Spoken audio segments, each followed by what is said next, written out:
या चक्षुरुन्मिलितं येन तस्मै श्रीगुरुवे नमः। नमो महावदन्याय कृष्ण प्रेम प्रदायते कृष्णाय कृष्ण चैतन्य नामने गौरतुषे नमः।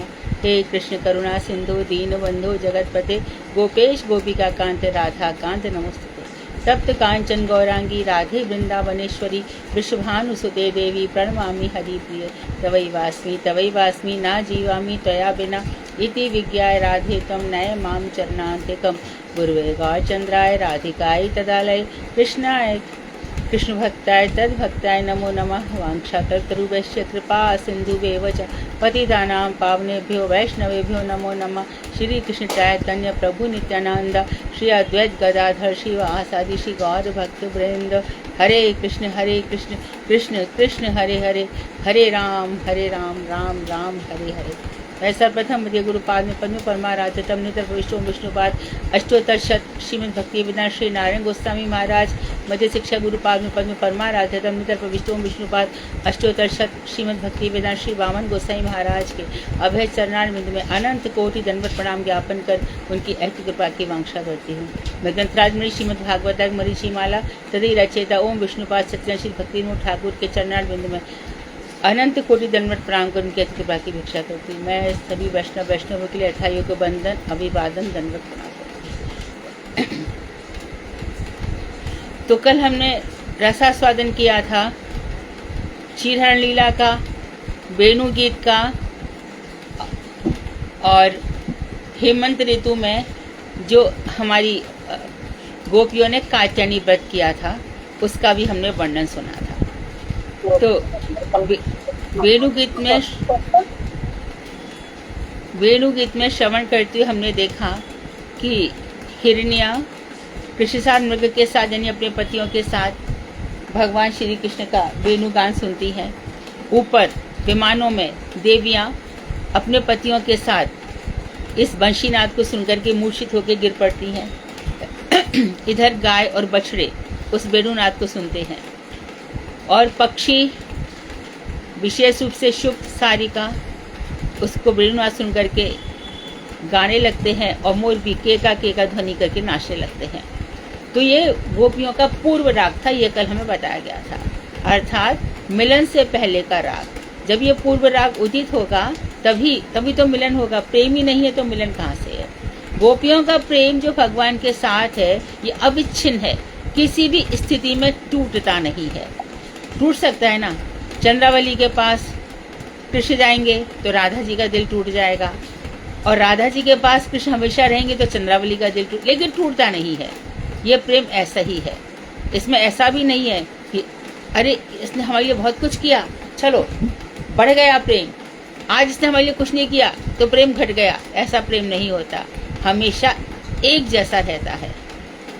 संसार में भी कल जैसे कि हमने पीति संदर्भ में सुना पड़ा कि जो समचित्त होते हैं सुख और दुख में समान रहते हैं, शोक मोह से प्रभावित नहीं होते, जैसे कि गीता में बताया गया। वही लोग ऊपर जाने के अधिकारी हैं जो दुख में रो रहे हैं, शोक कर रहे हैं, चिंताएं कर रहे हैं, उनका ऊपर अधिकारी नहीं है।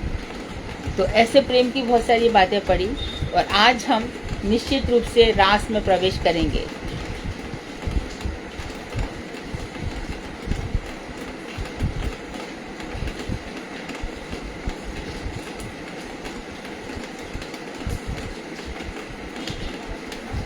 अब शरद लीला का वर्णन किया जा रहा है, शारदीय पूर्णिमा जहाँ पर भगवान ने रास किया था। और इसमें अध्याय लिया है 29 का पहला श्लोक, चौथा, 8वां, 9वां और 11। भगवान अपीता रात्रि शरदो तु फुल्ल मल्लिकाः वीक्षारन्तुं मनश्चक्रे योग मायामुपाश्रिताः। शरद काल में अर्थात शारदीय पूर्णिमा का अवसर था। उस समय प्रस्फुटित मल्लिका, मालती, जूही इत्यादि सब पुष्प खिल गए थे, बड़े सुंदर ढंग से खिल गए थे, है ना। यदि शास्त्रों से लेकर के हमारे यहाँ भी जब ये होता है, क्या होता है, विवाह इत्यादि होता है, तो देखो कहीं कहीं पर मंच को उससे सजाया जाता है, फूलों से सजाया जाता है, सुगंधित वातावरण बनाया जाता है। सुगंधित वातावरण प्रेम का प्रतीक होता है। तो अब किसी को घूमने भी भेजा जाता है, यहाँ तक कि स्कूल के बच्चों से भी कहा जाता है जाओ बोटेनिकल गार्डन घूम करके आओ। फूलों की सुगंध, इन फूलों को देख करके मन इतना तरोताजा प्रसन्न हो जाता है। पुष्पों की अद्भुत महिमा है। स्वागत करने के लिए यदि हमारे पास कुछ है तो पुष्प हैं। पुष्प यदि अर्पण कर दे, मानो सारे पुष्प जाने दो, किसी एक गुलाब का फूल हमने किसी को अर्पण कर दिया तो वो इतना प्रसन्न हो जाता है। आप चाहे लाख चीज़ों के लिए किसी को बुके दे दिया जाए तो बड़ा खुश हो जाता है। तो फूलों की बड़ी महिमा है। फूलों को देशभक्ति के लिए भी, जहाँ तक कि विमान शमशान घाट पे ले जाया जाता है तो भी फूलों की बड़ी महिमा है। बड़ों का आदर करो तो फूलों की महिमा है। और ये पुष्प, इन पुष्पों की माला हमारे श्री ठाकुर जी 5 पुष्पों की माला वैजयंती माला के रूप में हमेशा ही धारण करते हैं। कृष्ण ही नहीं, विष्णु भी, सभी लोग। तो देशभक्ति के लिए देखो कितनी सुंदर लाइनें हैं ना। मुझे तोड़ लेना बनमाली, उस पथ पर तुम देना फेंक, मातृभूमि पर शीश चढ़ाने जिस पथ जामे वीर अनेक। हे बनमाली, मुझे तोड़ के तुम क्या करना, इन फूलों को उस पथ पर फेंक देना जहाँ मातृभूमि पर शीश चढ़ाने के लिए हमारे अनेकों वीर जाते हैं। तो ये फूल जब चारों तरफ खिल जाते हैं तो मन एकदम सुगंधित हो जाता है। अब जब फूल नहीं मिलते तो कहते फूलों की जो इत्र है वही चढ़ाओ। तो इत्र भी फूलों की सुगंध है। भाई देखो, लेवेंडर बहुत अच्छा लगता है, खस बहुत अच्छा लगता है, गुलाब का, मौलीश्री का, इस तरह से हम वर्णन करते हैं। तो फूलों का भगवान पर जब खास उत्सव होते हैं, जन्माष्टमी उत्सव होता है, रास्ते भर भी जितनी भगवान के रथ निकलते हैं उनको घोड़ों से सजाया जाता है। हम गुरु पूर्णिमा पर सबसे पहले क्या लेते हैं, गुरुदेव को माला चाहिए। तो आज शरद रात्रि है, सुंदर सुंदर पुष्प खिल गए हैं। मौलीश्री, मल्लिका, जूही, सब अद्भुत सुगंध, रजनीगंधा अत्यधिक सुगंध बिखर रही है। तो इन पुष्पों से सुशोभित उन रात्रियों को देखकर, रात्रियां बड़ी सुंदर हैं, तो हमारे कृष्ण ने क्या किया, योग माया मुपाशिता, योग माया के बल से भगवान का सब काम उनकी शक्तियां करती हैं।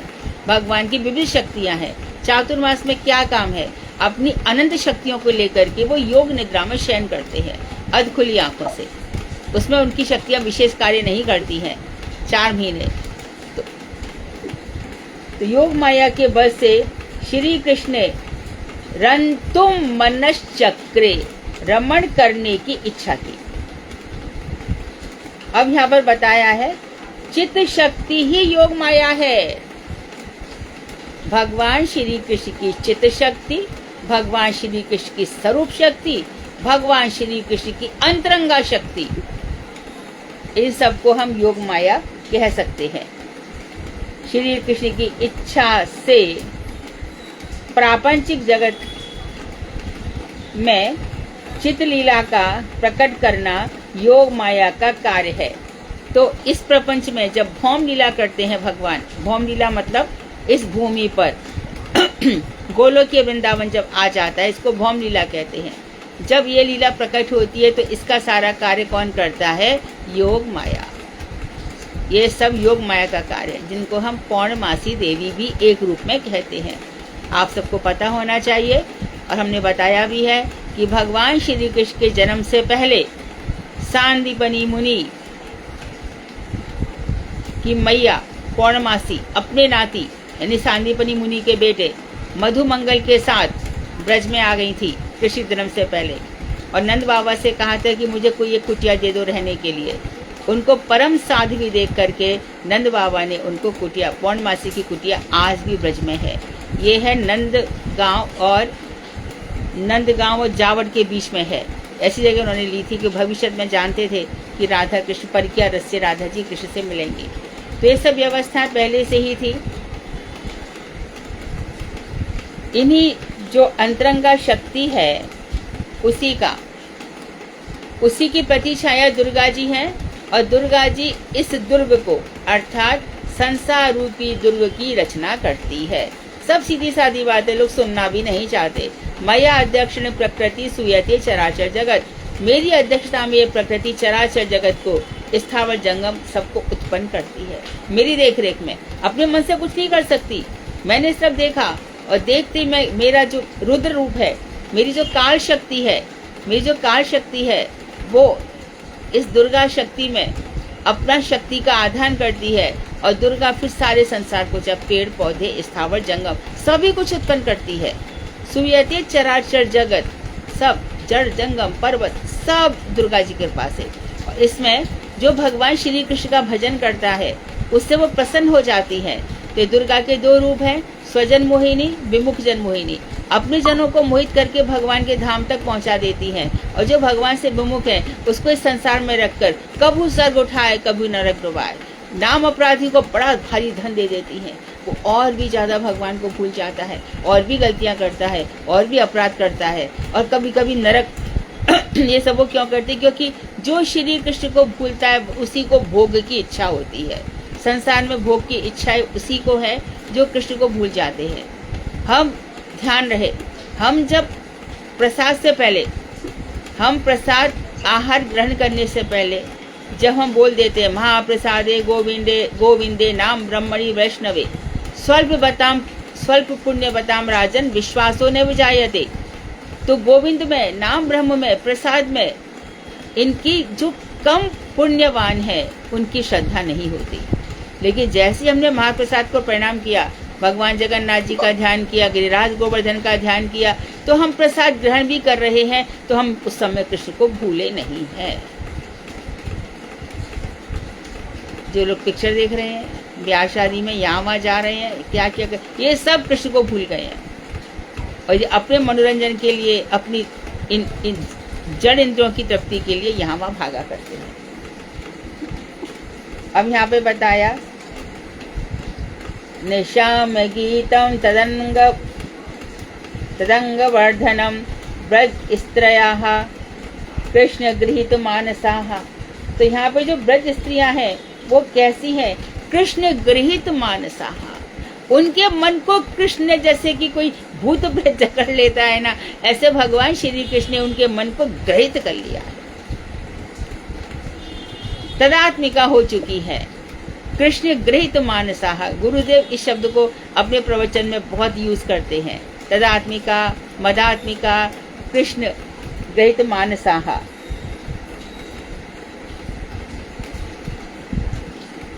तो अनंग अर्थात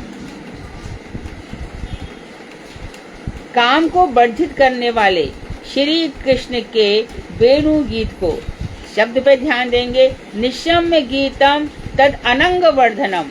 वो वेणु गीत कैसा था? मन में मिलन की कामना को जगाने वाला था, बढ़ाने वाला था। अनंग वर्धनम, भगवान का जो वेणु गीत है वो अनंग वर्धन है। इस समय उन्होंने क्या किया? यहाँ पे दूसरा श्लोक छोड़ा, किलिंग जगौ कलम वाम दिशाम मनोहरम। भगवान ने अपनी वंशी की मधुरता छेड़ी, अस्पष्ट, क्योंकि हर गोपी को लगा उसे ही बुलाया जा रहा है, और गोपियां भागी, एकदम भागी। चूल्हे पे ईंधन में कुछ बना रही है, शीरा बना, हलवा बना दिया, उसको छोड़ के भाग गई। कोई पति की सेवा कर रही, उसको छोड़कर भाग गई। जहाँ तक कि लिखा है कि बालकों को, अपने बच्चे को दूध पिला रही थी तो भी भाग गई, जैसी थी वैसी भागी। यहाँ योग माया की बहुत जरूरत थी कि भगवान श्री कृष्ण को इन गोपियों को देख करके रास में क्या आनंद आएगा। तो योग माया ने भी कई प्रकार के रूप धारण करके इन सब गोपियों को सजाया है, जिससे कि ये रास उल्लास और रास नृत्य ठीक से कर सके और कृष्ण को आनंद आ जाए। तो अनंग अर्थात काम की वर्धित। तो ये तुम लोग गोपाल मंत्र जपते हो ना, काम गायत्री जपते हो ना, वो यही है। यही भगवान श्री कृष्ण हमारे हृदय में इस प्रकार से उदित हों। तो करने वाले श्री कृष्ण की वेणु गीत का श्रवण कर ब्रज स्त्रियों का मन श्री कृष्ण के वशीभूत हो गया। कृष्ण ग्रहित मानसाः। और सभी एक दूसरे से अलक्षित भाव से, एक दूसरे को दिखा नहीं रही है, एक दूसरे से छिप छिप कर, कोई एक दूसरे को देख ना सके, क्योंकि अभित्ता भाव चल रहा है ना वंशी गीत में, अपने भावों का गोपन करती है, छुपा के रखती है। गोपी का मतलब क्या, जो सब भावों को गुप्त करके रखे। कोई कोई तो यहाँ तक भी कहता है कि कंस को पता ना चल जाए ये गोपियां श्री कृष्ण से इतना प्यार करती हैं, इसलिए अपने भावों को बहुत गुप्त करके रखती हैं। तो एक दूसरे से अलक्षित भाव से प्रयत्न पूर्वक वहां के लिए निकल पड़ी जहां श्री कृष्ण विराजमान थे या उपस्थित थे। चल पड़ी वहां पर जहां से बंशी की ध्वनि आ रही है। दे फॉलोड, जो बंशी की ध्वनि आ रही है उसके पीछे पीछे चली। कहाँ जाने का कुछ नहीं पता है, रात है दिन है कुछ तो सोचो, क्या निकल चलती चली जा रही है। बस बंशी की ध्वनि सुनी और एकदम, तो वो कह रहे हैं तावार्यमाणा पतिभिः पितृ भ्रातृ बंधुभिः। फिर क्या हुआ उनका, गोविंद अपहृत मात्मनो नान्यवर्तत मोहिताः। तो एक और शब्द आ गया उनका, कृष्ण गृहीत मानसा आ गया, और दूसरा शब्द आ गया गोविंद अपहृत आत्मना, जिनके हृदय को गोविंद ने अपहृत चुरा लिया है। क्या करें ये गोपियां, कृष्ण गृहीत मानसा एक एडजेक्टिव, दूसरा एडजेक्टिव आया गोविंद अपहृत आत्मना। तो क्या हो गया, तावार्यमाणा पतिभिः, पतियों के द्वारा रोकी गई। कहाँ जा रही हो, पति पिता माता भाई और बंधुओं के द्वारा रोके जाने पर भी। देख लो श्लोक वापस, कौन किसकी आवाज आ रही है ये, मैं कितना इग्नोर कर रही हूँ तब भी। राधे नाम से, राधे नाम से। कौन है राधे ये, कर दिया। तावार्यमाणा पतिभिः पितृभिः भ्रातृबंधुभिः, पिताओं के द्वारा भाइयों के द्वारा, सब में तृतीया विभक्ति बहुवचन है, उन सब के द्वारा रोकी गई। तो ऐसे रोके जाने पर भी गोविंद द्वारा जिनका अपहृत चित्त चुरा लिया गया है, ऐसी नित्य सिद्ध गोपियां रुकी नहीं, किसी प्रकार से रुकी नहीं। कौन रुक गई थी, जिनके पुण्य थोड़े बाकी थे। तो जहाँ पाप भी नष्ट होते हैं पुण्य भी नष्ट होते हैं तब भगवान मिलते हैं, अर्थात निर्गुण अवस्था में। और जो पुण्य होते हैं वो सतोगुणी होते हैं, तो माया का गुण हो गया। तो माया के गुण से ऊपर उठकर जब निर्गुण अवस्था में पहुंच जाते हैं, अरे ऐसा कुछ नहीं है, मनुष्य जन्म मिला है तो थोड़ा दान पुण्य तो करना ही पड़ता है, संक्रांत पे तो कुछ देना ही पड़ता है, अक्षय तृतीया पे तो हम अक्षय जो देंगे तो अक्षय होगा। तब तो हमारे गुरु जी को क्या करना चाहिए था, सबको बैठ करके, भैया मेरा बहुत एक मठ नहीं 1000 मठ बनेंगे, आओ तुम भी लेके जाओ। मैं गुरुदेव ने ऐसा किया कभी, हमारे गुरु वैष्णव ऐसा करते अक्षय तृतीया के दिन। अरे गुरुदेव तो कहते हैं ना लो ना दो।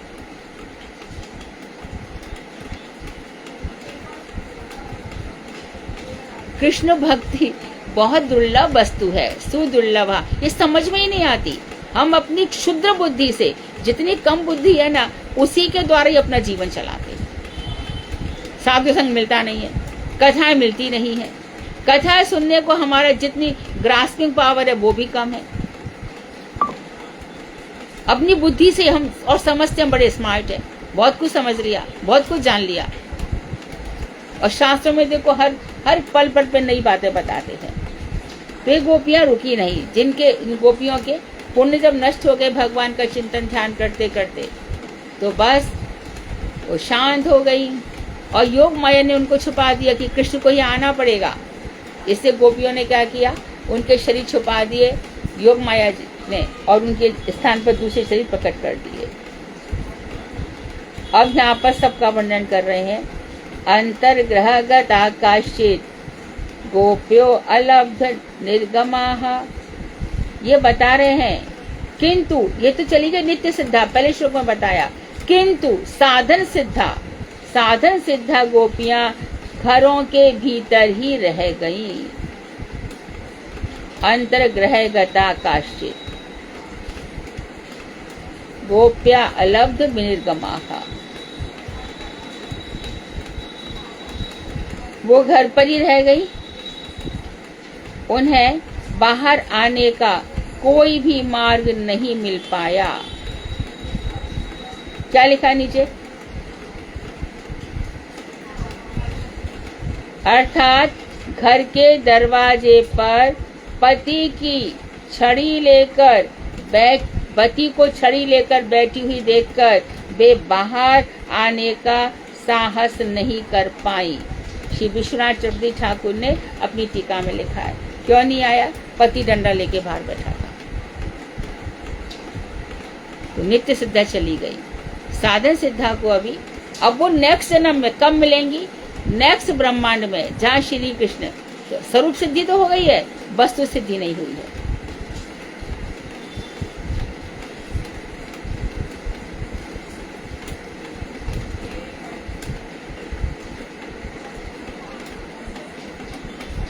तो कोई मार्ग नहीं मिला, अतः वे वही कृष्ण भावना से युक्त चित्त से उन्होंने आंखें बंद कर ली और तन्मयता के साथ श्री कृष्ण का ध्यान करने लगी। अंतश्चिन्तन्तो माम ये जना पर्युपासते तेषां नित्याभियुक्तानां योगक्षेमं वहाम्यहम्। अंतः चिंतित देह से नित्य निरंतर जो मेरे अंतः चिंतित देह अर्थात जो मन दिन रात मेरा चिंतन कर रहा है, जो मेरा ध्यान करते हैं, नित्य मेरी उपासना कर, उनका योगक्षेम मैं बंद करता हूँ। और जो थोड़ी बहुत इधर हो जाते मैं नहीं, वो तो फिर माया के अधीन हो गया ना। मेरा दिन कहाँ है? प्रहलाद को मारो पीटो, उसको चिंता थोड़ी है कि अभी पिताजी ने मारा था, अब मैं वही काम करूंगा, फिर से पिताजी मारेंगे। तो प्रहलाद का कभी ऐसा सोचा ही नहीं। बार बार बुलाते पूछते क्या सीखा? यही सीखा कि भगवान विष्णु सर्वत्र विद्यमान है, उनका हमें भगवान विष्णु की पूजा करनी चाहिए। श्रवणं कीर्तनम स्मरणम विष्णु पाद सेवनम। भगवान विष्णु के इस तरह से हमें नवदा भक्ति की बात कही। बार बार हिरण्यकश्यप उनको मारता था, चिल्लाता था। तो कोई और बच्चा होता, एक बार तेरे को मारा समझ में नहीं आता क्या? प्रहलाद कहाँ समझे? तो ये होता है अंतश्चिंतन। तो नित्य निरंतर भगवान का चिंतन हर स्थिति में। तो वो फिर से चित्त में आंखें बंद करके तन्मयता के साथ श्री कृष्ण का ध्यान करने लगी। तवेव परमात्मानं जार बुद्ध्यापि संगताः। इसको अंडरलाइन कर लो, अंडरलाइन कस के। जार भाविन संगता कहिए या जार बुद्ध्यापि संगताः। क्या किया उन्होंने?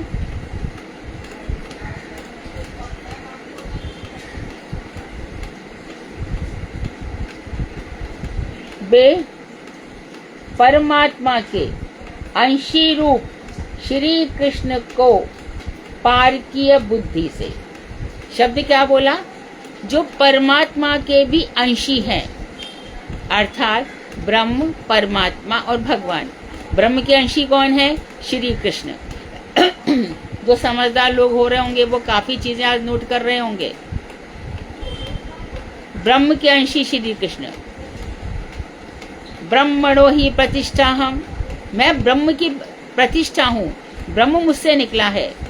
और परमात्मा वो भी मैं ही हूँ, मैं हूँ तो परमात्मा है। तो परमात्मा के अंशी श्री कृष्ण का पार किया भाव जार बुद्ध्यापि संगताः। और कोई कहते कहाँ तुम ये कह रहे हो जार भाव, ये गौड़ीय वैष्णवों ने बड़ा जार भाव लगा रखा है।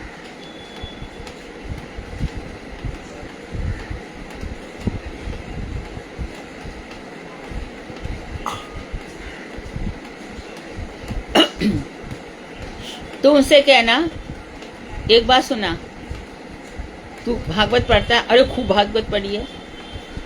तूने रास पंचाध्यायी पढ़ी है? हाँ, निकाल श्लोक नंबर निकाल, चल 29वां अध्याय निकाल और श्लोक। हालत खराब हो जाती है। बोले अब बता, तूने भागवत पढ़ी है कि हमने भागवत पढ़ी है? विद्वान तो उसी को माना जाता है जिसको भागवत का ज्ञान है। विद्यावताम भागवते परीक्षा, यदि विद्वान है तो उसकी परीक्षा भागवत में होती है। कितनी भागवत आदि है, कितनी टीकाएं भागवत की पढ़ी है, कितने क्या पढ़ा है। हमारे वो थे मनहर शास्त्री हैं, और अभी तो नहीं है वो, वासुदेव कृष्ण चतुर्वेदी, इतने प्रवीण, हर अध्याय का भागवत के कौन से अध्याय में कौन सी कथा है वो तो ठीक है, चलो मान लिया, परंतु कौन से अध्याय के कौन से श्लोक में क्या वर्णन है ये भी वो बताते थे। इसको कहते हैं भागवत कृपा। भगवान श्री कृष्ण की भाया भाया कृपा यहाँ पे आती है। खुद सांख्य मुनि नीचे जाते अनंत देव के पास, अनंत देव खुद संकर्षण को भागवत कथा सुनाते हैं।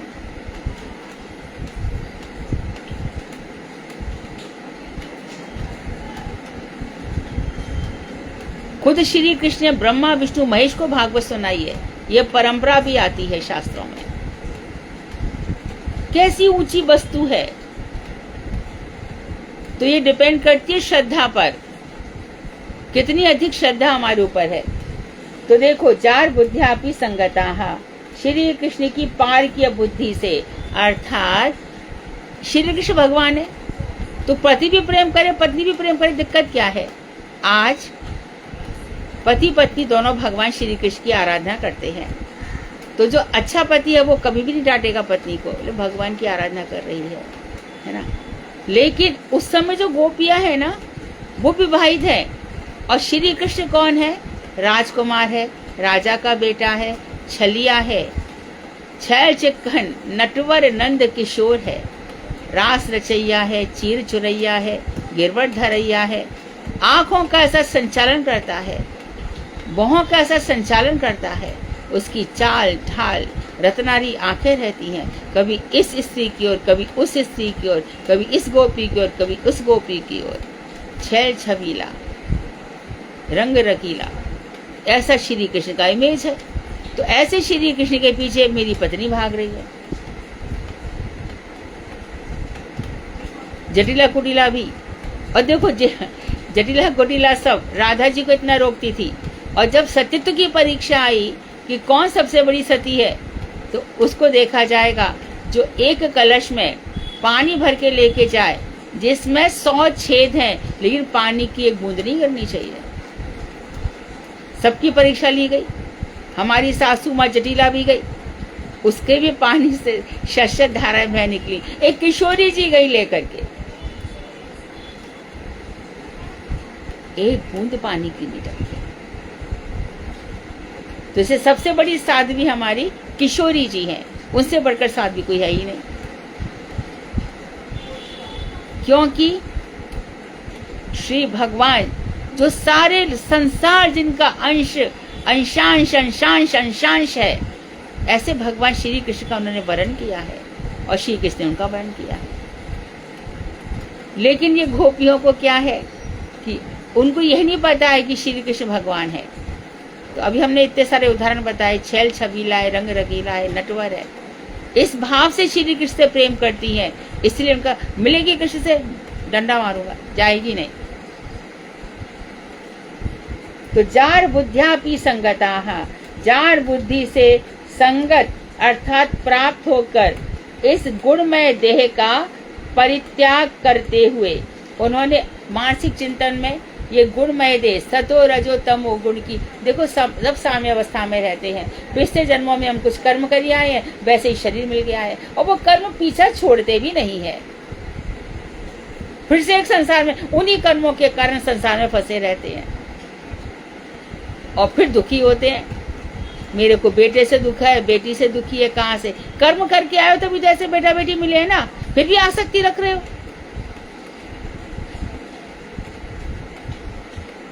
सुनता है क्या? कह के दो भजन कर ले, आपको भजन की पड़ी है, मेरे पास लाख काम है, ये तो सुनने को मिलता है ना। तो ऐसे से क्या प्रीति रखनी है? तजेता है कोटि बैरी सम यद्यपि परम सनेही। तो देह का परित्याग करते हुए शीघ्र ही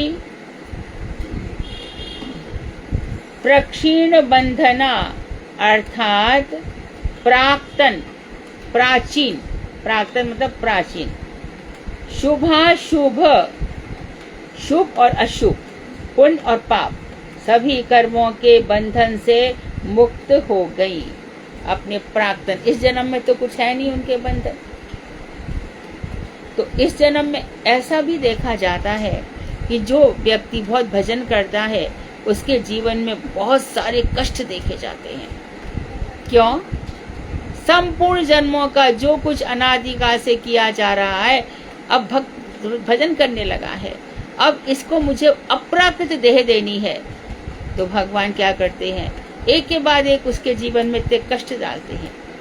यही कारण है कि सारे के सारे पाप पुण्य सब धुल जाए।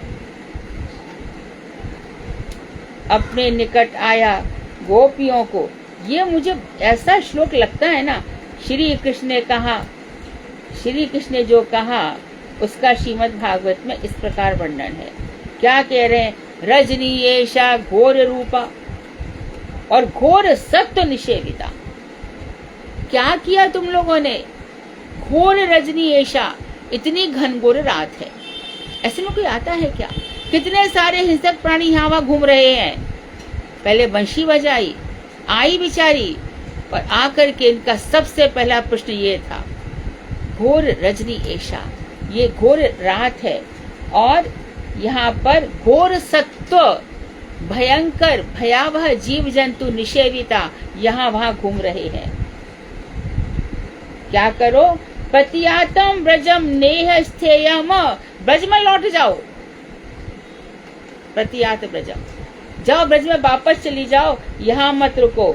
स्त्री भी सुमध्यमा, हे सुंदर सुमध्यमा अर्थात मध्यम कमर वाली हो, तुम सुंदर सुंदर स्त्रियां हो, ये अच्छा नहीं है जो तुम इस रात में आई हो, जाओ तुम यहाँ पर लौट जाओ।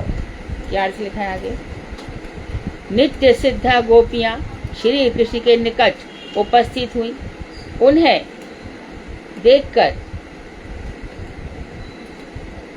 प्रेमोचित छल के साथ, यानी कि प्रेम में थोड़ा बहुत इस तरह से बातें होती है आपस में प्रेम के साथ। तो प्रेम के साथ भगवान ने छलना की और श्री कृष्ण कहने लगे, हे सुमध्यमाओ, हे सुंदरियो, यह रात्रि अत्यंत भयानक है, इसमें भयंकर जीव जंतु इधर उधर घूम रहे हैं, इसलिए ब्रज में अपने अपने घरों में लौट जाओ। तुम लोगों का इस समय इस स्थान पर रहना उचित नहीं है।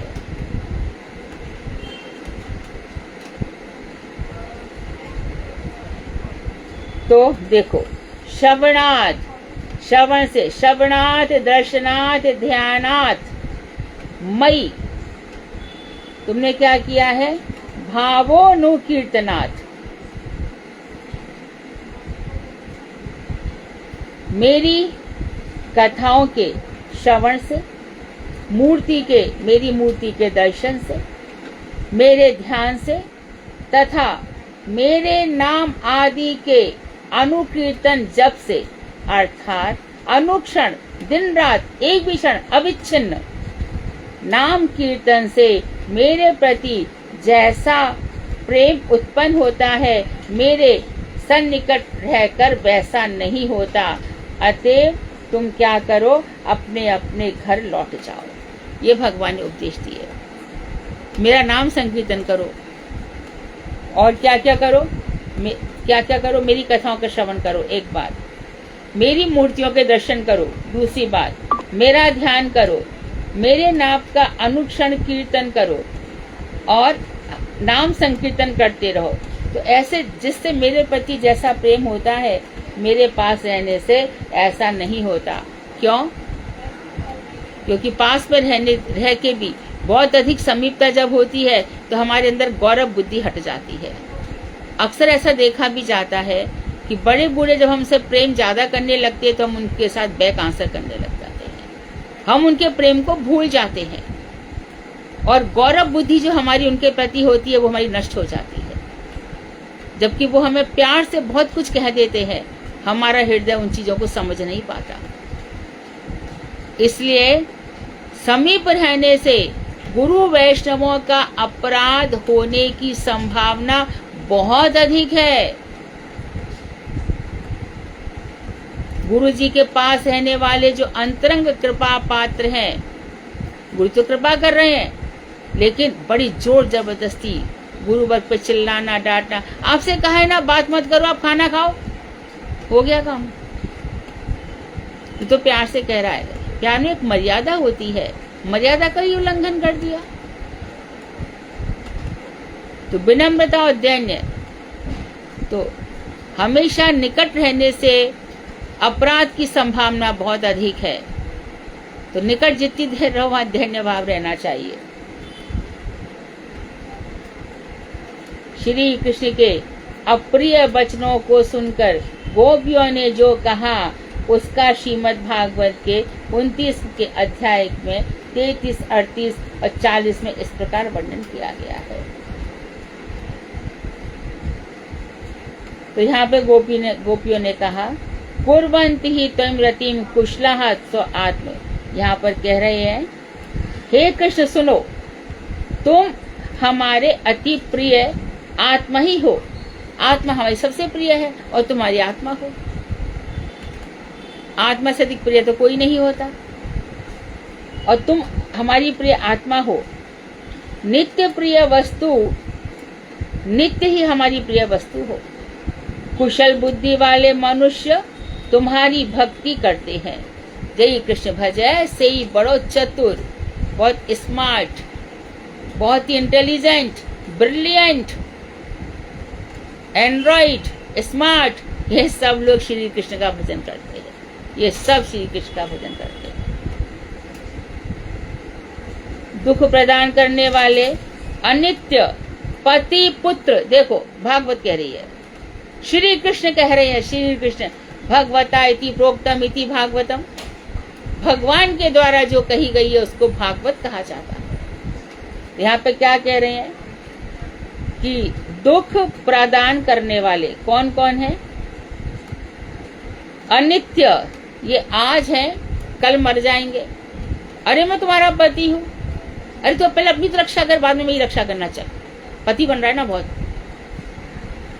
तुम्हारा मेरा विवाह अग्नि के सामने हुआ है तो क्या हो गया? जिंदगी रुक गई क्या? इसके आगे भी तो जिंदगी है, फिर तो कोई साधु बनेगा ही नहीं। तो ये अनित्य है।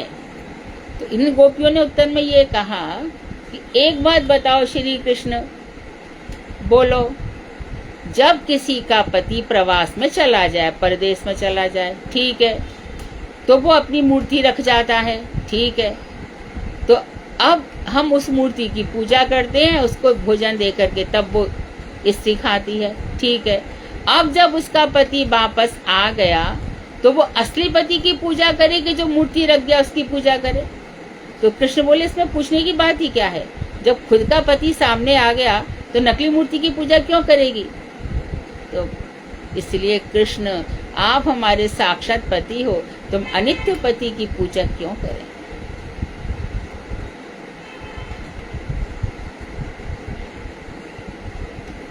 भगवान श्री कृष्ण अवाक रह गए, निर्वाक रह गए, एक उत्तर नहीं दे पाए।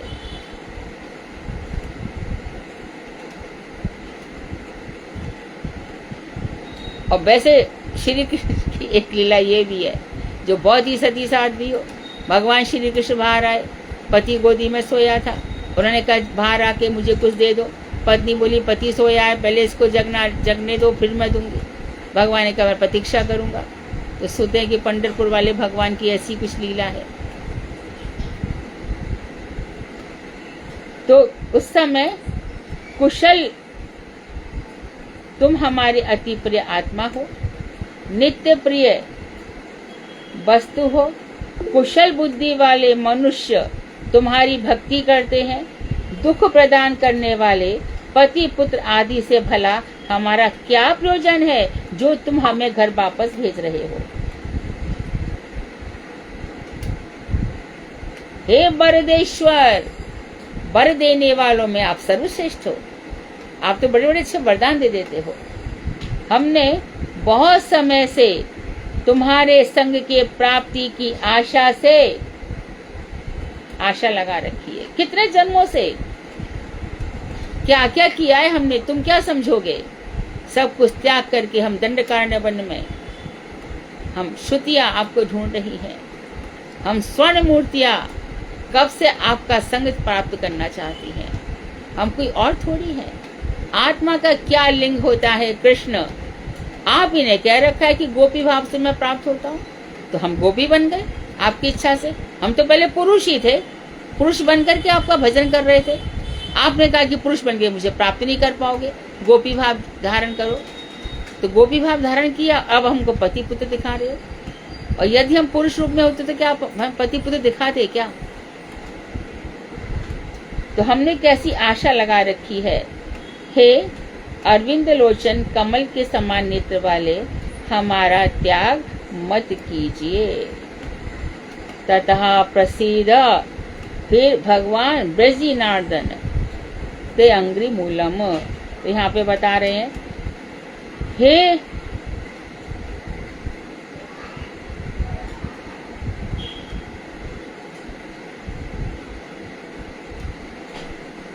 ब्रजी नारदन होना चाहिए।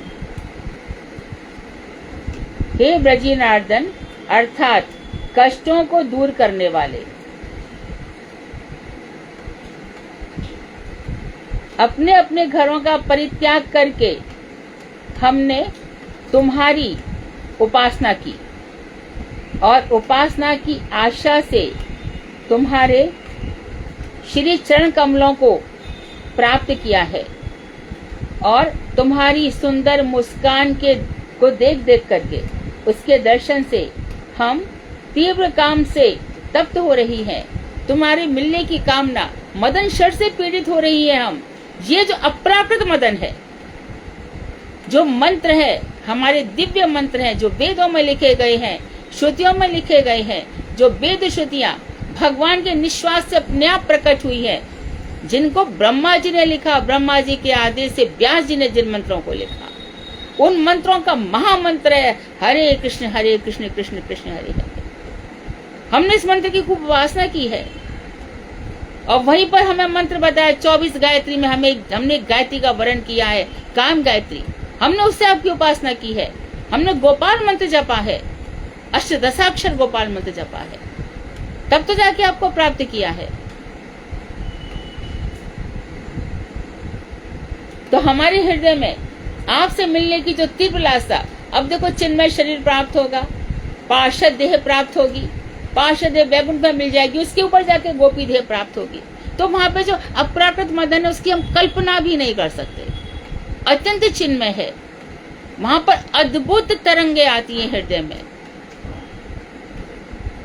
जैसे कि स्वच्छ समुद्र में सुंदर सुंदर तरंगे होती है। किसी ने देखो बद्रीनाथ, मुझे बहुत अच्छा लगा वो बद्रीनाथ के ऊपर मैं जब माना गांव गई तो वहां पे सरस्वती जी बह रही थी, कितना निर्मल सुंदर जल। ये सरस्वती देवी आप अंतः सलीला क्यों हो गई। अभी वो अंडर लैंड फ्लो हो रही है, ऊपर की तरफ नहीं है, जमीन के अंदर है। कभी कभी प्रयाग में एक आध धारा दिखती है, कितना सुंदर। उसमें जो जल की आवाज है, उसमें जो निर्मल जल है, उससे भी कहीं बहुत अधिक कोटि गुना हृदय रूपी जल में, हृदय रूपी जो हमारा हृदय सरोवर है, उसमें जो कमल तरंगे खिलती हैं प्रेम की, वो श्री कृष्ण को चाहिए।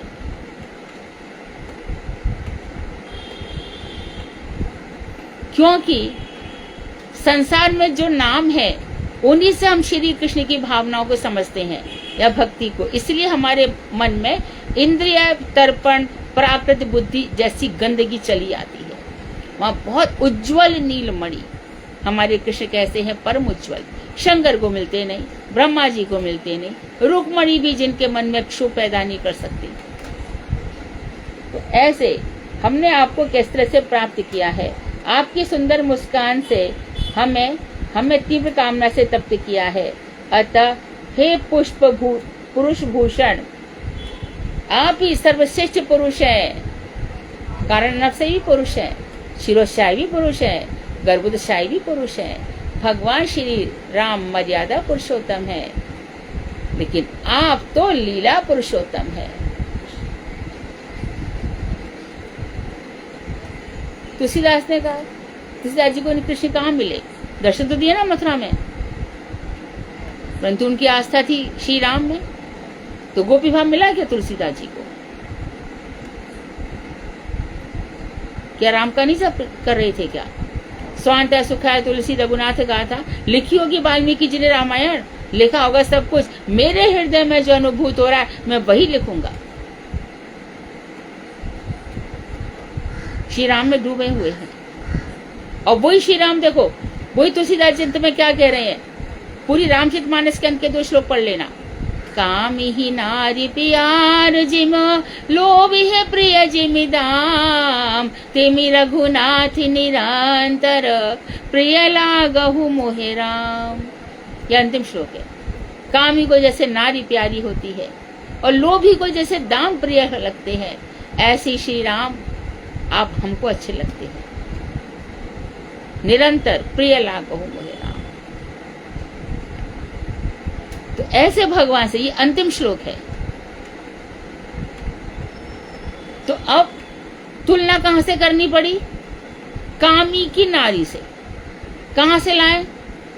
जगत की उपमाएं तो बहुत कम पड़ जाती है। हम कहेंगे श्री राधा जी का मुख चंद्रमा के समान है।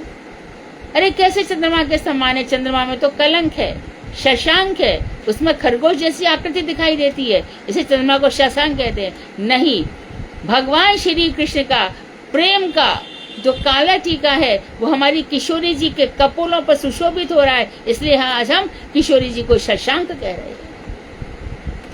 अब देखो, चंद्रमा की तो ऊपर पहुंच भी नहीं है। ना यत्र भासयते सूर्यो ना शशांको न पावकाः, यद्गत्वा न निवर्तन्ते तद्धाम परमं मम। वो मेरा धाम है। ना भासयते सूर्यो, सूर्य वहां पहुंच नहीं सकता। शशांक, चंद्रमा नहीं पहुंच सकता। ना तद्भासयते सूर्यो ना शशांको, वहां पर चंद्रमा भी नहीं पहुंच सकता। यहाँ पर जाकर कोई वापस नहीं आता, मेरा धाम है। ना पावकाः, अग्नि भी वहां पहुंच नहीं सकती। कुतोयम अग्नि ही, ये अग्नि कहाँ से आई?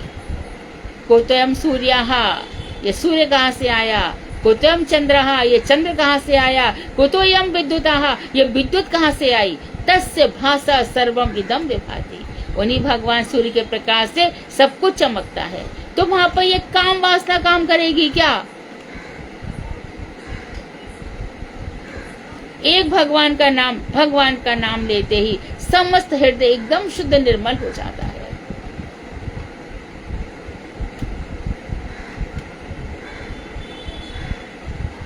तो इस तरह से हमें इस रास पंचाध्याय के विषय में चिंतन करना चाहिए। तुम्हारी सुंदर मुस्कान के दर्शन से हमारे हृदय काम से संतप्त हो गया है, अर्थात मिलन की बहुत ज्यादा हमें संताप हो रहा है, मिलना है। हे पुरुष भूषण, हमें अपना दास्य प्रदान कीजिए, हमें अपनी सेवा में लगाइए। वांछा कल्पतरुभ्यश्च कृपा सिन्धुभ्येव च पतितानां पावनेभ्यो वैष्णवेभ्यो नमो नमः। कल का श्लोक भी बहुत सुंदर है। का स्त्रींग देख, तीनों लोकों में ऐसी कौन सी स्त्री है?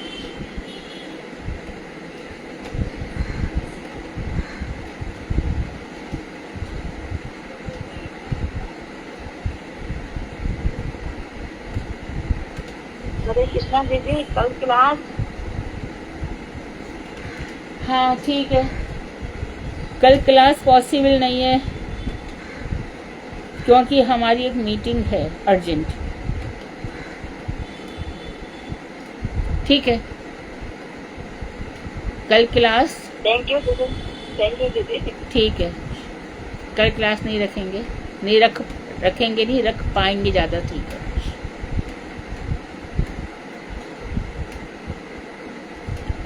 हमारे 3 प्रोग्राम हैं। गुरु पूर्णिमा, जन्माष्टमी नंद महोत्सव और राधाष्टमी महोत्सव, इन तीनों का प्रारूप तैयार किया जाएगा। इसके लिए हमारी मीटिंग है। बहुत अच्छे प्रोग्राम होते हैं, मैंने तीनों ही अटेंड किए हैं। हाँ पर अभी दिल्ली में तो बहुत सुंदर होता है। हाँ, आप आए हो, कामनी दीदी आती है हमेशा। अभी आप बॉम्बे में हो, कहाँ पर हो? अभी दिल्ली में हो ना। आ जाओ बॉम्बे आ जाओ 2 महीने के लिए। आऊंगी अभी, मतलब कुछ सोच रहे हैं दिल्ली में आ जाओ। बहुत प्लान अच्छे से, और प्रसाद बहुत सुंदर होता है, बहुत मैनेजमेंट बहुत सुंदर, बहुत अच्छा। अच्छे होते हैं प्रोग्राम। और सभी के ठाकुर तो इतने सुंदर लगते हैं, फूलों से सजे हुए, बहुत प्यारे लगते हैं। हाँ। गोवर्धन गिरधारी आपका बहुत अच्छा लगता है।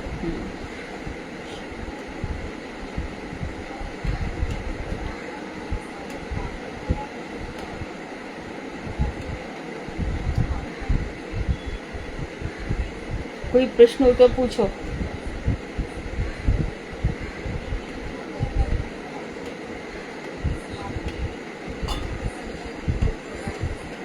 हरे कृष्णा जी, दंडवत प्रणाम, राधे राधे।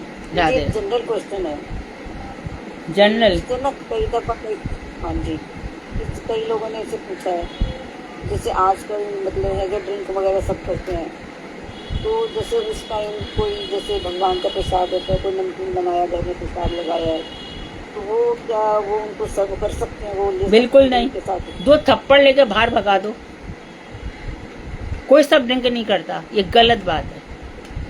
जो सुरापान करेगा वो नरक में जाएगा। ऐसे नारकीय जीव को पहले बोलो, पहले भजन कर, भजन करके पहले तो तू जो सुरापान करता है इसको छोड़, त्याग कर, उसके बाद माला कर, भजन कर, जाप कर, उसके बाद तू कहीं जाकर के अधिकारी या नरक में जा और 100 जन्मों तक 84 लाख में भटक। हमारा कोई लेना देना नहीं ऐसे व्यक्ति से। और एक दीदी जैसे हम शाम को वो करते हैं, ठाकुर जी की आरती करते हैं, आरती करते हैं, और तुलसी आरती करते हैं तुलसी जी की, तो इसका क्रम किस प्रकार से होना चाहिए? देखो, घर वाले तो बहुत सिंपल, घर वाले एकदम सिंपल वे में चले जाते हैं।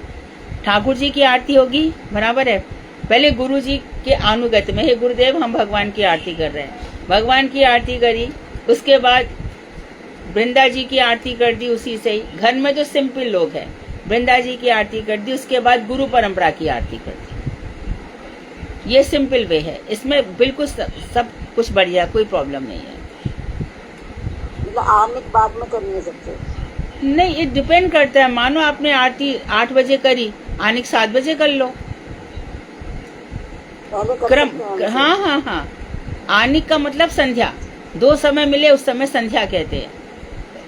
बाकी चीजें बाद में कर सकते हैं सर? हाँ बिल्कुल बिल्कुल बिल्कुल। अच्छा, राधे राधे, धन्यवाद। हाँ, राधे राधे।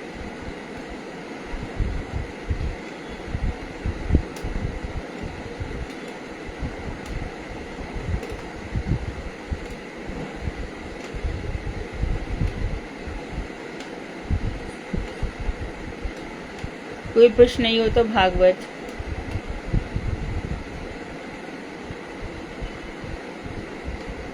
हरे कृष्णा दीदी, दंडवत प्रणाम। धन्यवाद। दीदी, आज हमारा पंचम स्कंद का 11वां अध्याय, और ये 11वां अध्याय कर रहे हैं हमारे पास हरे कृष्ण भक्त सुषमा दीदी।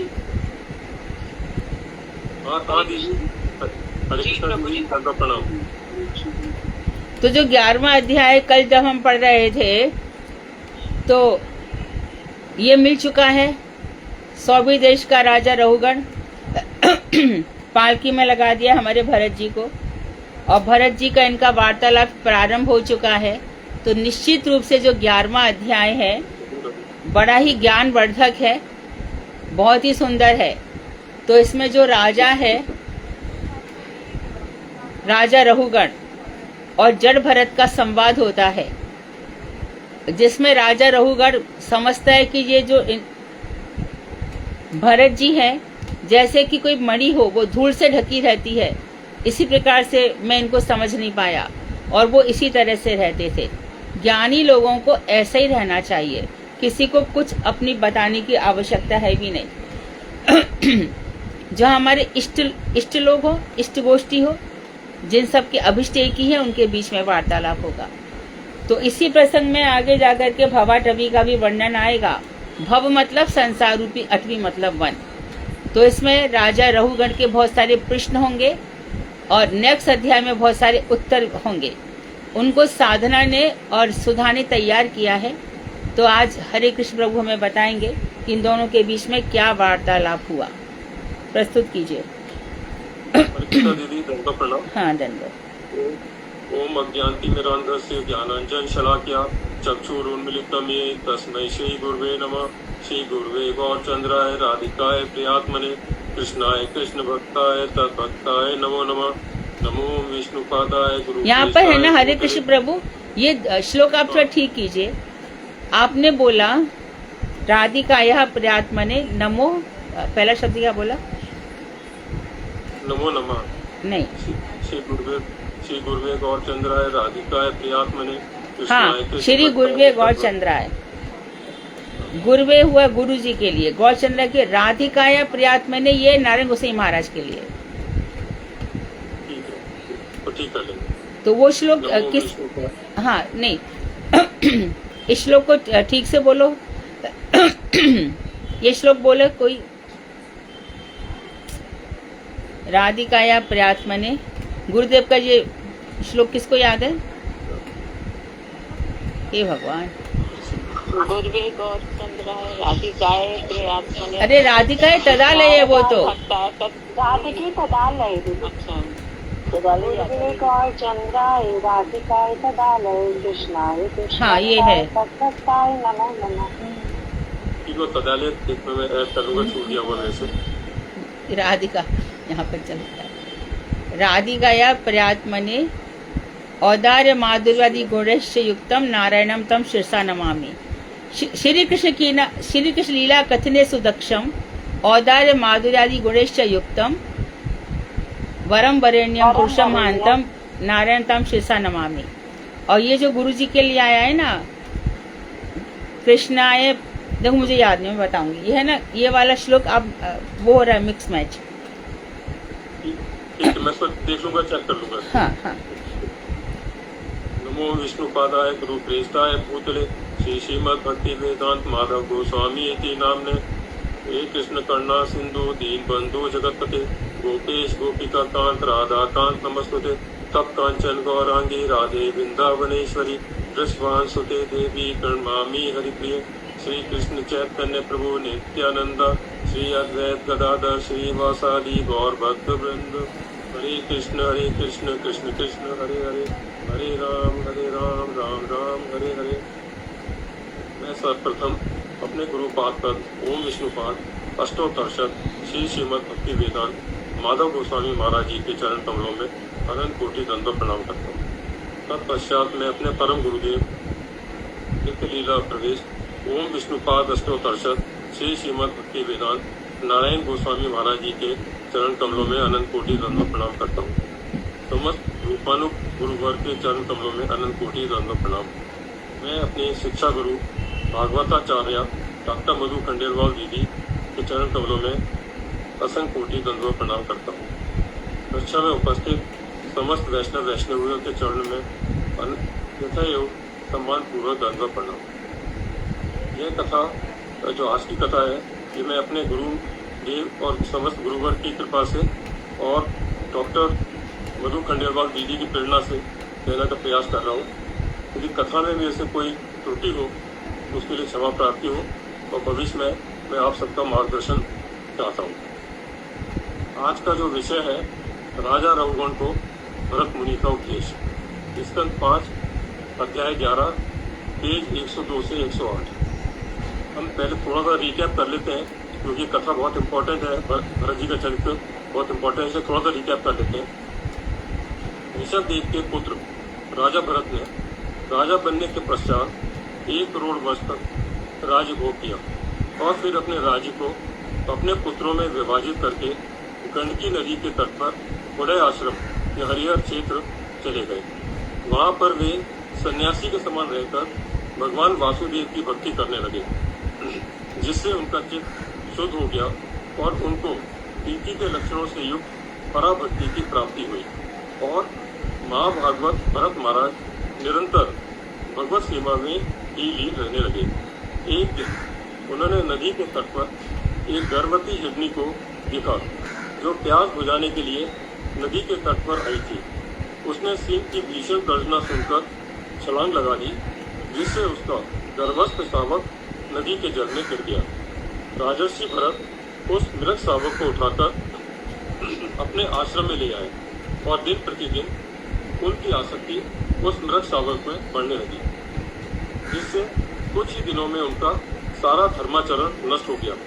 एक दिन वह मृत शावक हिरणों के झुंड के साथ कहीं चला गया और उसका ध्यान करते करते राजर्षि भरत ने इस संसार और मनुष्य देह का परित्याग कर दिया। इसलिए दूसरे जन्म में उन्हें मृत शरीर प्राप्त हुआ, किंतु पूर्व जन्म के संस्कार के कारण उनकी स्मृति नष्ट नहीं हुई। वे मृग रूप में शालग्राम नामक भगवत क्षेत्र में पुलस्त्य तथा पुलह ऋषि के आश्रम के समीप रहने लगे। अंतिम समय आने पर उन्होंने गंडकी नदी के पवित्र जल में अपनी मृत देह का त्याग कर दिया। उनका अगला जन्म अंगिरस गोत्रीय श्रेष्ठ ब्राह्मण के पुत्र के रूप में हुआ। भगवान की कृपा से उन्हें अपने पूर्व जन्मों की पूरी श्रृंखला का स्मरण था तथा वह प्रत्येक क्षण अपने हृदय में भगवान के चरण कमलों का ध्यान करते थे, किंतु लोगों के सामने स्वयं को उन्मत्त, जड़, अंधे व बहरे के रूप में प्रदर्शन करते थे। एक समय सिंधु व सौवीर राज्यों का राजा रघुगण कपिल आश्रम जा रहा था। उसकी पालकी उठाने के लिए एक और कार की आवश्यकता पड़ी और उन लोगों ने जड़ भरत को अन्य कारों के साथ बलपूर्वक पालकी ढोने में लगा दिया। पालकी ढोते समय कहीं चींटी आदि प्राणियों की हिंसा न हो जाए, इस वजह से वह पृथ्वी को देखने के लिए रुक जाते थे, जिससे अन्य कारों से उनकी चाल की संगति नहीं बैठती और पालकी हिलने लगती। इस कारण राजा रघुगण ने उनके लिए बहुत प्रकार के तिरस्कारपूर्ण वचनों का प्रयोग किया। परम भागवत जड़ भरत बिना किसी अहंकार के मंद मंद मुस्कुराते हुए राजा रघुगण से तत्वपूर्ण वचन कहने लगे। महाभागवत भरत जी के तत्वपूर्ण वचनों को सुनकर राजा रघुगण को अपराध बोध हुआ और उन्होंने क्षमा याचना करते हुए भरत जी से प्रार्थना की कि आपकी कृपा प्राप्त करके मैं साधुओं के प्रति किए गए अपमान रूप अपराध से मुक्त हो जाऊंगा। अब इस अध्याय में भरत मुनि राजा रघुगण को उपदेश देते हुए मन के विकार, मन की वृत्तियां, उससे होने वाले कर्म बंधन और इसके कारण जीव का संसार चक्र में भटकने का विशेष रूप से वर्णन कर रहे हैं तथा मन का विनाश किस प्रकार से किया जाए उसका भी उपाय बता रहे हैं। जीवात्मा और परमात्मा क्षेत्र के भेद से दो प्रकार के होते हैं और अभी जो जीवात्मा के बारे में बताते हुए कहते हैं कि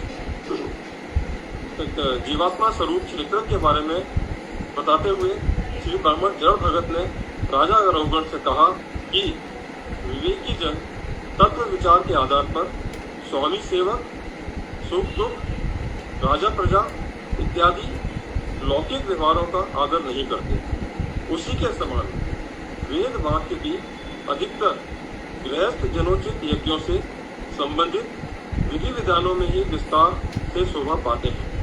अतः ये दोनों ही सत्य नहीं। गृहस्थों के प्राप्त लौकिक एवं पारलौकिक सुख जब तक स्वयं ही हे एवं तुच्छ प्रतीत नहीं होते, तब तक सर्वश्रेष्ठ वैदिक वचन भी उस मनुष्य में तत्व ज्ञान का उदय नहीं करा सकते। बहुत सुंदर बात कही है। जो वैदिक वचन है वो भी मनुष्यों में बोध नहीं करा सकते और जो वैदिक में यज्ञ कर्म इत्यादि है जिनमें जो गृहस्थ सोचता है कि उसको सुख मिल जाता है, वो भी वो नश्वर सुखी हैं, उन्हीं का वर्णन है। वो भी गृहस्थ लोगों को सुख प्रदान नहीं कर सकते, ऐसा हमारे जड़ भरत जी ने रघुगण को बताया। सत्व, रज और तमोगुण के आदि मनुष्य का मन उन्मत्त हाथी के समान ज्ञानेंद्रियों और कर्मेंद्रियों के सहयोग से स्वतंत्रता पूर्वक शुभ अशुभ कर्मों को निरंतर करता रहता है। यह मन 6 विकारों अर्थात काम, क्रोध, लोभ, मोह, मद और मात्सर्य से ग्रस्त रहता है। पाप, पुण्य आदि कामनाओं से भरा हुआ है और विषय में आसक्त होकर माई त्रिगुणों से संचालित होता है। 16 कलाओं, जिनमें 11 इंद्रियां, 5 कर्मेंद्रियां, 5 ज्ञानेंद्रियां और 1 मन और 5 महाभूत आकाश, वायु, अग्नि, जल और पृथ्वी में मन ही प्रधान है। ये मन ही अलग अलग नामों से देव, प्रिय आदि विभिन्न शरीर धारण करता है, जिससे जीव की उच्चता एवं निम्नता प्रकटित होती है। और यह मन काल चक्र से प्राप्त होने वाले सुख दुख, पाप पुण्य आदि एवं मोह रूप फलों की सृष्टि कराता है। यह मन जब तक जीवों को इस संसार में भ्रमण कराता है, तब तक स्थूल एवं सूक्ष्म देहात्म अभिमान में कि मैं मनुष्य हूँ, मैं देखता हूँ आदि प्रकाशित होते हैं। मन जिस प्रकार उत्तम एवं अधम योनियों की प्राप्ति कराने वाला है, उसी प्रकार यह मन बंधन एवं मोक्ष की प्राप्ति का हेतु भी है। जीव जब मन के विषयों में आसक्त हो जाता है, तब उसे सांसारिक दुखों को भोगना पड़ता है और भोगों में अनासक्ति होने पर यही मन मुक्ति का कारण बन जाता है। मन जब माई गुणों एवं कर्मों से आबद्ध होता है, तो नाना वृत्तियों का आश्रय ग्रहण करता है, अन्यथा अपने स्वभाव को ही धारण करता है। मन की 11 वृत्तियां हैं, 5 कर्मेंद्रियां, 5 ज्ञानेंद्रियां और अहंकार। शब्द, स्पर्श, रूप, रस और गंध, ये 5 ज्ञानेंद्रियों के द्वारा ज्ञानाकार वृत्ति के विषय होते हैं। विसर्ग आदि 5 क्रियाएं, प्रजग या अर्थात ग्राम व्यवहारता, शिल्प अर्थात लेना देना, गमन, मल त्याग और संभोग, ये 5 कर्मेंद्रियों के द्वारा कार्याकार वृत्ति के विषय होते हैं। देह आदि में मैं और मेरा का अभिमान 11वीं वृत्ति अहंकार का विषय है। मैं ये शरीर हूँ, इस प्रकार के अहंकार को कोई 12वीं वृत्ति के रूप में बताते हैं और इस अहंकार रूपी वृत्ति का विषय है शैया अर्थात देह। इस प्रकार अहंकार का कार्यक्षेत्र शरीर है। भरत मुनि ने चित्त के विकारों के निमित्त कारण बताए हैं, जो इस प्रकार से हैं। द्रव्य अर्थात विषय, स्वभाव अर्थात परिणाम या हेतु, आशय अर्थात संस्कार, कर्म अर्थात अदृश्य और गुण शोभक काल। चित्त के विकार पहले 100 प्रकार के, बाद में 1000 प्रकार के और बढ़ते बढ़ते कोटि कोटि भेदों में वर्णित हो जाते हैं। ये विकार स्वतः या परस्पर मिश्रण से नहीं होते, किंतु परमेश्वर की अनंत शक्ति से होते हैं। माया द्वारा रचित ये अशुद्ध मन जीव की उपाधि स्वरूप है और भगवत विमुख कर कराता हुआ जीव को संसार बंधन में डाल देता है। इस मन की अनंत विभूतियां हैं, जो अनादि काल से वर्तमान है। मन से क्षेत्रज्ञ अर्थात मुक्त जीव का कोई भी संबंध नहीं है। संसार से मुक्त क्षेत्रज्ञ जीवात्मा मन की वृत्तियों को साक्षी रूप से ही देखता है।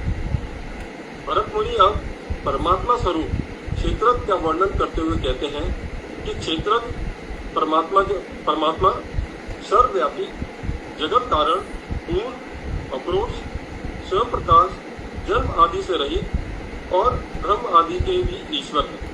वे नारायण समस्त जीवों के आश्रय, षड ऐश्वर्य पूर्ण भगवान और समस्त प्राणियों के आधार स्वरूप वासुदेव हैं।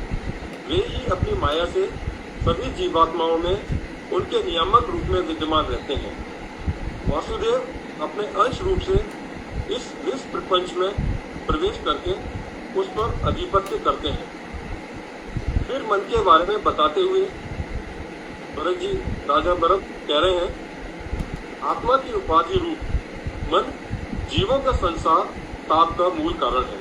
यह मन शोक, मोह, रोग, राग, लोभ तथा वैर इन सब से सर्वदा ग्रस्त रहकर झूठी ममता और व्यर्थ के बंधन उत्पन्न करता है। जब तक जीव ज्ञानोदय के द्वारा असत संग से रहित होकर एवं काम, क्रोध आदि षड ऋतुओं पर विजय प्राप्त करके आत्म तत्व को नहीं जान लेता, तब तक वह इस संसार की विभिन्न योनियों के चक्र में भटकता रहता है। यह मन ही अत्यंत प्रबल शत्रु है और यह अवास्तव होने पर भी जीव के वास्तविक स्वरूप को आच्छादित कर देता है। भरत मुनि इस अध्याय के अंत में राजा रघुगण से कहते हैं कि श्री गुरु के चरण कमलों की आराधना एवं श्री हरि की उपासना रूपी हस्त के द्वारा बड़ी सावधानी के साथ इस मन का विनाश कीजिए। वांछा कल्पतरुभ्यश्च कृपा सिंधु पतितानां पावनेभ्यो वैष्णवेभ्यो नमो नमः। प्रणाम दीदी। बहुत अच्छे से प्रेजेंट किया, पूरे चैप्टर को उन्होंने पढ़ा, समझा, उसके बाद फिर बताया, मन की वृत्तियां बताई और मन ही शत्रु है, मन ही मित्र है। 16 जो कला, 5 कर्मेंद्रियां, 5 ज्ञानेंद्रियां, 1 मन और 5 महाभूत, ये 16 जो है ये सभी जीवों को प्राप्त होते हैं। हाथी से लेकर चींटी तक, देवताओं से लेकर भूत प्रेत, सबको ये प्राप्त होते हैं। सारी बात मन है, मन से मनुष्य कर्म करता है और जब तक तत्व ज्ञान नहीं हो जाता है तो मनुष्य को इस 84 लाख योनियों में भटकना पड़ता है, अनेकों क्लेशों का सामना करना पड़ता है। तो मन को उन्होंने आधार बना करके बहुत ही सुंदर प्रेजेंटेशन किया है और बहुत ही बढ़िया वर्णन है, बहुत सुंदर। इसी तरह से चैप्टर प्रेजेंट किए जाने चाहिए। पहले समझे, हाँ, पहले समझे और फिर समझाएं। खुद ही नहीं समझेंगे तो कैसे होगा। और आप सब भी चाहे ध्यान से सुने और प्रभु जी से प्रश्न पूछ सकते हैं कि आपने यहाँ पे क्या बताया था। खाली हरे कृष्ण प्रभु से जो लोग भी कथा कहते हैं आप लोग ध्यान से सुनिए और प्रश्न भी पूछिए। और इनके ही द्वारा चित्त के विस्तार से ये 200,000 और बहुत सारे करने को जाते हैं। बच्चे ऊपर वाला 3 लाइन बता दीजिए। द्रव्य अर्थात विषय, स्वभाव अर्थात परिणाम, हेतु, आशय अर्थात संस्कार और कर्म अर्थात अदृष्ट और गुण शोभक काल। आप बताइए प्रभु जी, नहीं तो अनुराधा मुझे पूछना, प्रभु जी बताते तो ठीक है, नहीं तो मैं बताऊँ। इसमें ऐसा जो मैं समझ पाया उसमें कि जो है तो उन्होंने बताया कि द्रव्य अर्थात विषय हो गए, जो विषय के चक्कर में पड़े रहते हैं, तो ये चित्त के विकार है, हमारा विषय में हम जो रहते हैं। तो स्वभाव अर्थात परिणाम, जो हमारा स्वभाव है उसके हिसाब से हम अपना कार्य करते हैं, कर्म करेंगे, ये हेतु है वो जो। आशय अर्थात संस्कार, तो कर्म अर्थात अदृष्ट, कर्म का बंधन वगैरह जो है, जो हम कर्म कर रहे हैं उससे बंधन होगा। और गुण जो है, जो हमारा सत्व है, जो तमोगुण, और काल के हिसाब से, तो क्योंकि सारा ही काल के हिसाब से चल रहा है, तो उसके और दीदी आप थोड़ा सा, हाँ, इसको ऐसा करेंगे कि जो 5 चीजें हैं ना, जन्म टू जन्म हमारे साथ रहती है। एक चीज आई आशय, संस्कार। मनुष्य जब पैदा होता है तो उसके संस्कार भी उसके साथ आते हैं। मनुष्य जब मरता है तो संस्कार लेकर मरता है, उस अवस्था को कहते अनुशयी जीव। तो जो पुराने संस्कार हैं कहते हैं कि वो हमारे बालों के रूप में रहते हैं, पर ऐसा नहीं कि हर बच्चे को बाल आते ही हैं, पर ऐसा कहा जाता है। दूसरी चीज है अदृष्ट। अदृष्ट मतलब कर्म, भाग्य जिसको कह सकते हैं। तो जो अदृष्ट है वो दिखाई नहीं पड़ता कि पूर्व जन्म में हमने क्या कर्म किए, लेकिन प्रेजेंट जन्म में जो हम कर्म भोग रहे हैं वो हमारा अदृष्ट है। काल, जब मनुष्य जन्म लेता है तो महत तत्व के बाद जब सृष्टि होती है 10 तत्व की, तो महत तत्व की सृष्टि के बाद जब अहंकार आदि की सृष्टि होती है तब काल भी चल देता है। तो मनुष्य के जन्म में काल साथ देता है। तो कौन से काल में मनुष्य को क्या प्राप्त होगा ये काल पे निर्भर करता है। अदृष्ट हो गया। और क्या पूछा? द्रव्य द्रव्य के बाद ब्रैकेट में क्या है? अर्थात विषय। विषय, विषय ना? द्रव्य अर्थात विषय। हाँ, तो विषय, हाँ, तो हमारी समस्त इंद्रियां विषयों की ओर भागती है ना। कौन कौन से विषय हो गए? तो जो द्रव्य है, कान के लिए, आंख के लिए, नाक के लिए, ये सब विषय है द्रव्य। शब्द, रूप, रस, स्पर्श, हाँ, ये पांचों के लिए जो विषय है वो द्रव्य है। तो द्रव्य हो गया, आशय हो गया, अदृष्ट हो गया, काल हो गया, और एक चीज कौन सी रह गई? जी, स्वभाव अर्थात हाँ, परिणाम। परिणाम। तो मनुष्य का जो स्वभाव है, स्वभाव का परिणाम होगा।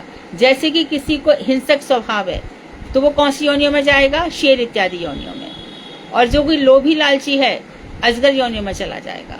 तो स्वभाव ही परिणाम होता है, स्वभाव से ही मनुष्य देह का परिणाम प्राप्त होता है। ये 5 चीजें काम करती हैं हर बॉडी पर, हर आत्मा पर, हर यौन, हर किसी मनुष्य पर।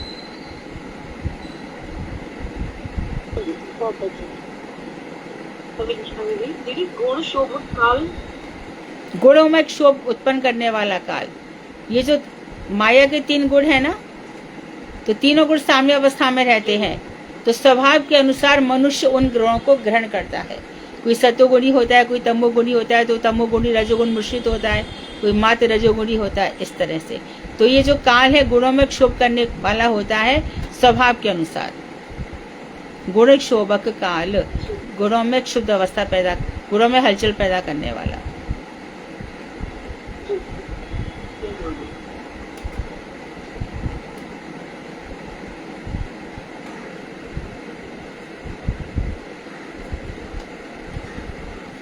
कुछ और पूछना है?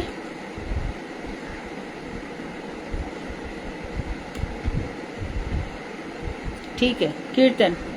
हरे कृष्णा दीदी, मेरा हाँ हाँ, पूछिए। दीदी, जो वृंदावन में जो वृक्ष हैं, लताएं हैं, पुष्प हैं, ये क्या लीलाओं को देख सकते हैं?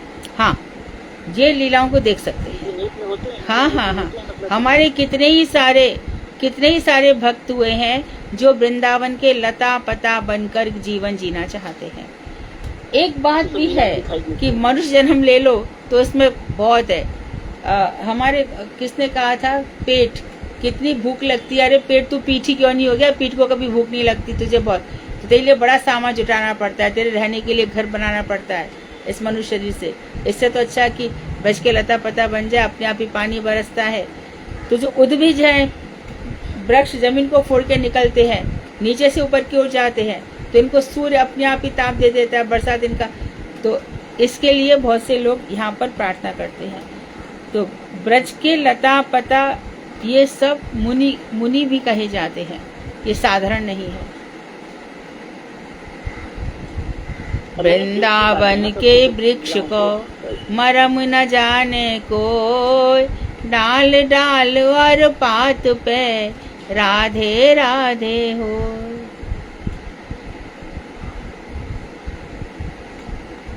धन्यवाद दीदी, बहुत बहुत।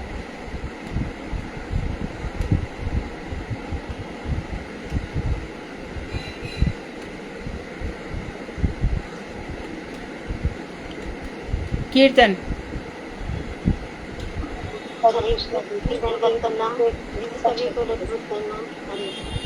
कल कौन कह रहा था? भगवती जी कह रहे थे, ज्योति दीदी। कौन गाने वाला था आज? हाँ, भगवती जी आप गाइए। राधा भजने यदि मत नहीं गेला, कृष्ण भजने कर आकर लगे। अपराध रही ते सूरज नहीं जानी, राधा भी है ते माधव नहीं मान। केवल माधव बुझ सोई अज्ञानी, राधा आनंद करी अभिमानी। कबहू नहीं करी वो तारे संग, इत इच्छा यदि ब्रज रस रंग। राधिका दासी यदि होई अभिमानी, श्री मिले तब गो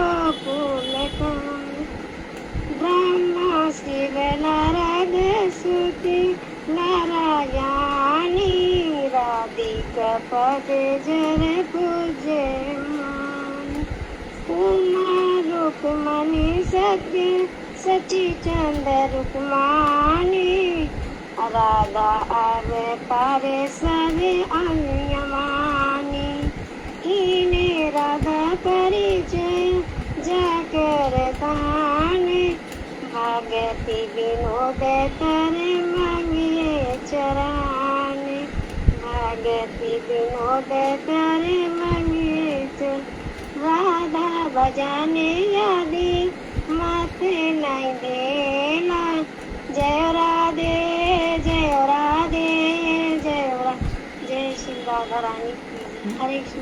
अच्छा गाया, और भी प्रैक्टिस करना, बंगाली ट्यून में गाना। आपके पास अनुवाद है ना, इसका पढ़ दो।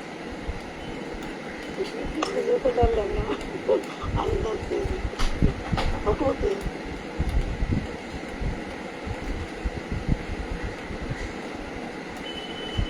अब हिंदी भी पढ़ दो भगवती दीदी, दीदी कुछ कर रहे हैं। राधा दीदी आप पढ़ दो हिंदी। दीदी अब कीर्तन भगवती दीदी आप पढ़ पाओगे हिंदी? पढ़ोगे इसका अनुवाद? हर कृष्ण श्री कृष्ण के भजन करती हूँ। अभी यदि राधिका जी का भजन में मति नहीं हो, अलग लगी हो, तो मुझको भी किसी कृष्ण के भजन व्यर्थ ही गया। जिस प्रकार ताप रहित सूरज नहीं मानी जा सकता है, उसी प्रकार श्री राधा जी को भी छोड़कर मैं केवल माधव को भी नहीं मानता हूँ। परंतु अज्ञानी लोग व्यर्थ अभिमान के कारण राधा जी का अनुवाद करके केवल माधव जी की ही पूजा करते हैं। अतः यदि किसी के हृदय में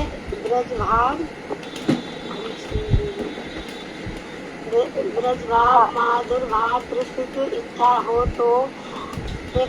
हो तो भूल कर भी ऐसे अभिमानियों को संग न करें। यदि किसी के हृदय में राधा जी का दास का भाव अभिमान आ जाए तो शीघ्र ही उसे विजनंदन प्राप्त हो जाते हैं। और उसी की तो बात ही क्या है। सभी ब्रह्म शिव नारद सूर्य एवं लक्ष्मी ही सभी श्रीमती राधा जी के चरण कमलों की धूल पूजा करते हैं। उमा लक्ष्मी सत्य सती चंद तथा रुक्मणी ये सभी श्रीमती राधा जी का अवतार हैं और सत्य इसी बात के प्राण हैं कि ऐसे श्रीमती राधा जी का भाव ही जिनका एकमात्र भक्ति विनोद उनके चरण कमलों की सेवा अंश करते हैं। हरे कृष्णा दीदी। ठीक है, दीदी अगली बार तो हो गई। अगली बार और अच्छे से तैयारी करना है ना। आपने बोला, बहुत अच्छी बात है, स्वागत है आपका। वांछा कल्पतरु वैश्य कृपा सिंधु वचा पतितानां पावनेभ्यो वैष्णवेभ्यो नमः। हरे कृष्णा दीदी।